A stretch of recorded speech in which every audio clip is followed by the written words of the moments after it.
नमस्कार दोस्तों, penny stock के सीरीज में आप सभी का हार्दिक अभिनंदन करता हूं। दोस्तों एक और मल्टी बगर स्टॉक पकड़ा गया है। जी हां दोस्तों, अगर हम बात करें इस कंपनी का तो क्वार्टर रिजल्ट इतना तगड़ा है दोस्तों, इतना तगड़ा आया है कि इस कंपनी का सबसे पहले हम लोग ना टेक्निकल एनालिसिस करने से पहले हम लोग क्या करेंगे, इस कंपनी का फंडामेंटल एनालिसिस कर लेते हैं कि Q3 जब रिजल्ट आया है तो कहां तक ये कंपनी का प्राइस ऊपर जा सकता है। दोस्तों आपको यहां पर दिखा दूं कि ये आज के डेट में अपर सर्किट मार चुका है मात्र क्वार्टर रिजल्ट आने के बाद। और अगर आपको याद होगा तो जब ये कंपनी इस तरह से नीचे की साइड में आ रही थी उस टाइम पर भी मैंने आपको इस कंपनी के बारे में पूरा का पूरा फंडामेंटल बताया हुआ था। तो आइए दोस्तों हम बात कर लेते हैं इस कंपनी के फंडामेंटल पाते हैं और क्वार्टरली रिजल्ट को सबसे पहले हम लोग देखेंगे।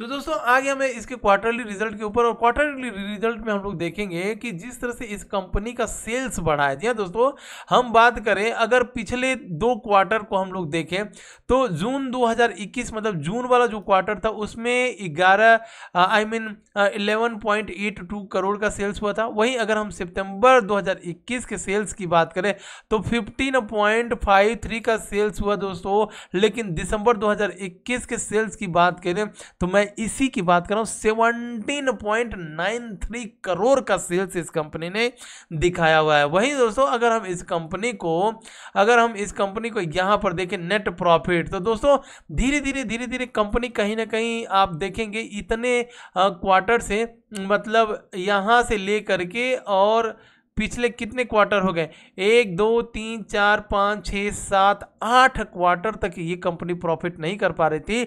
लेकिन पिछले क्वार्टर में 1.38 करोड़ का इसने जो है प्रॉफिट बिफोर टैक्स किया। और उसके बाद से दोस्तों फिर जो है इसने अभी लेटेस्ट में यहाँ पर देखिएगा, मैं इस कॉलम की बात कर रहा हूँ प्रॉफिट बिफोर टैक्स, तो यहाँ पर 1.56। अब हम आते हैं अगर कंपनी के बॉटम लाइन पर, तो बॉटम लाइन पर हमें ये देखने के लिए मिलेगा कि इसमें भी सेम वही है। आप देखिए ना, यहाँ से ले करके अगर हम बात करें डिस्कशन में तो प्रॉफिट जो है पिछले क्वार्टर में 1.38 और आप देखेंगे नेट प्रॉफिट 1.62 करोड़ का इस कंपनी ने दे दिया है। तो दिसंबर वाला जो ये क्वार्टर है ना बहुत ही भयंकर है, और मैं इसीलिए आपको वीडियो का आई मीन इस वीडियो को इसीलिए मैं बना रहा हूँ। तो अब इस कंपनी का सबसे पहले एक बार हम लोग देख लेते हैं कि भाई इसका फंडामेंटल के हिसाब से ये कंपनी महंगी है या सस्ती है। तो यहाँ पर सबसे पहले हम लोग चेक कर लेते हैं कि कंपनी ASM लिस्ट में या GSM लिस्ट। तो यहां पर मैंने देखा कि कंपनी ना तो ASM लिस्ट में और ना ही GSM लिस्ट में। तो सबसे पहले इस कंपनी का वर्क मॉडल देख लेते हैं, और वर्क मॉडल के बाद से हम लोग बढ़ेंगे। तो यहां पर मैं आ जाता हूं, फिर बाद में हम लोग टेक्निकल एनालिसिस करेंगे। ठीक है फ्रेंड्स, सबसे पहले फंडामेंटल एनालिसिस, उसके बाद से टेक्निकल एनालिसिस। तो आइए दोस्तों अब इस कंपनी को अगर हम लोग थोड़ा सा वैल्यूएट करने की कोशिश करें, फटाफट अगर देखें हम लोग, तो मैं थोड़ा सा और ऊपर कर लेता हूं और फिर उसके बाद से देखते हैं। तो दोस्तों पेनी स्टॉक 204 करोड़ की कंपनी है जिसके प्रोमोटर होल्डिंग का स्टेक दोस्तों अगर हम देखेंगे तो 31% तक का। वहीं अगर प्रोमोटर होल्डिंग के स्टेक का प्लेस देखेंगे तो बस 2.22% तक का है। ठीक है, यहां तक तो हम लोगों ने देख लिया। इस कंपनी के अगर डेप्थ की बात करें दोस्तों, डेट कितना है, डेट की बात करें तो 36 करोड़ का डेट, लेकिन रिजर्व की बात करें तो 43.9 मतलब 44 करोड़ का रिजर्व है। तो मतलब ये कंपनी कहीं ना कहीं डेट फ्री हो गई कंपनी। इसको हम लोग as a debt free consider करेंगे। वहीं अगर हम बुक वैल्यू की बात करें तो अराउंड अगर इसे मोटा मोटी 2 रुपये मान करके चलें, और करंट प्राइस की बात मान करके अगर करंट प्राइस को मोटा मोटी 4 रुपये मान करके चलें तो यहाँ पर हम देखेंगे कि ऑलमोस्ट ये कंपनी कितनी भागी हुई है, 2.25 गुना अभी तक ये कंपनी भागी है। जी हाँ दोस्तों, 2.25 गुना। हम बात कर रहे हैं टारगेट, अगर ये कंपनी 5 गुना भागती है तो कम से कम 2.10 रुपए इसका टारगेट होना चाहिए। अब जिस तरह से इसका आया है क्वार्टरली रिजल्ट दोस्तों, तगड़ा वाला रिजल्ट, तो मुझे ऐसा लगता था जो नीचे की साइड में ट्रेंड बना था लोअर लो और सर्किट मतलब सर्किट जो था लोअर सर्किट जो लग रहा था वो सर्किट भी अब कहीं ना कहीं खुला हुआ है। तो यहाँ पर अगर हम इस कंपनी के बारे में बात करेंगे तो इस कंपनी के जब आप वेबसाइट पर जाओगे तो ये कंपनी दोस्तों जो स्टेशनरी होती है, मतलब बच्चों की बुक होते हैं या ऑफिशियल पेपर जितने भी A4 size, A4 size, A3 size, A5 size, बहुत सारे ऑफिशियल पेपर से लेकर के बच्चों के स्कूल के बुक्स को लेकर के, उसके बाद से बहुत सारे डायरीज वगैरह ये बनाती है। उसके बाद से दोस्तों यहाँ पर हम देखेंगे as well as a e learning, मतलब इंटरनेट से इनके लर्निंग की भी व्यवस्था हुई है। तो आप एक बार इसको जरूर देखिएगा। और इसके अगर हम लोग की पॉइंट की बात करें तो यहाँ पर एक बार आप की पॉइंट को भी पढ़ लीजिएगा कि exercise notebook and paper 98%, VS 97%। उसके बाद से software for educational content, software देती है एजुकेशनल कंटेंट का। तो ये सब चीज़ें हैं इस कंपनी का। तो अब हम आ जाते हैं चार्ट के ऊपर। अब यहाँ पर चार्ट में एनालिसिस करने में मजा आएगा। क्यों? क्योंकि हमें पता चल गया कि भाई ये कंपनी अभी भी बहुत भागी नहीं है, और जिस तरह से नीचे गिर रही थी तो अभी भी इसमें चांस है जाने के बहुत ज़्यादा। तो अगर वही हमें फंडामेंटल मालूम नहीं होता तो हमें तो यहीं से डर लगता है कि यार एंट्री करे कि नहीं करे, करे कि नहीं करे, अगर कर दे फिर नीचे गिर जाएगी तो क्या होगा।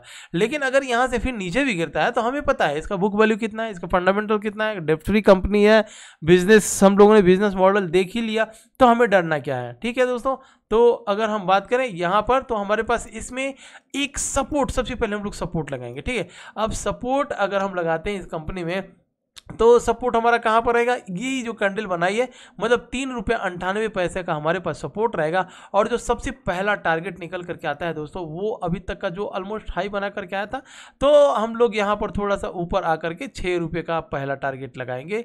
और एज ए ब्रेड बेटर की तरह खाना है दोस्तों ऐसी कंपनियों को, एज ए ब्रेड। तो 6 रुपये पर आने के बाद से हम लोग क्या करेंगे, इसमें मान लीजिए अगर हमने 100 रुपये इन्वेस्ट किया तो जब 100 रुपये पर आए, आई मीन 6 रुपीज़ पर आएगा, तो 100 रुपया निकाल लेंगे अपना, और उसके बाद से जो प्रॉफिट रहेगा उसको छोड़ देंगे।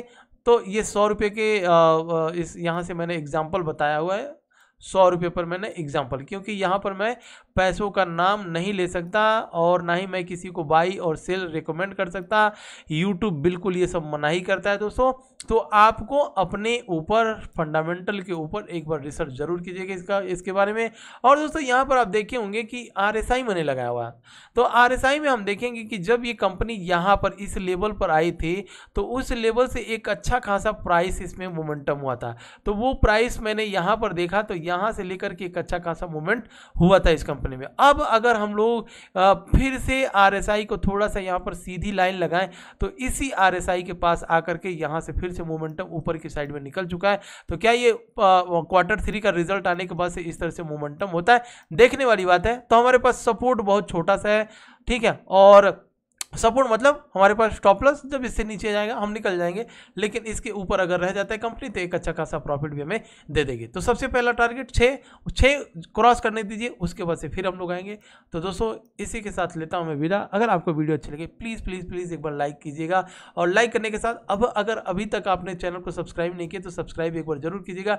टेलीग्राम चैनल का लिंक मैंने डिस्क्रिप्शन बॉक्स में डाल करके रखा हुआ है, उसको ज्वाइन जरूर कीजिएगा, क्योंकि वहाँ पर मैं अपने लाइव लेवल्स कॉल्स देते हैं दोस्तों, और मज़ा आ जाएगा टेलीग्राम पर जो कॉल्स मैं देता हूं। तो लेते हैं दोस्तों विदा, मिलते हैं नेक्स्ट वीडियो में।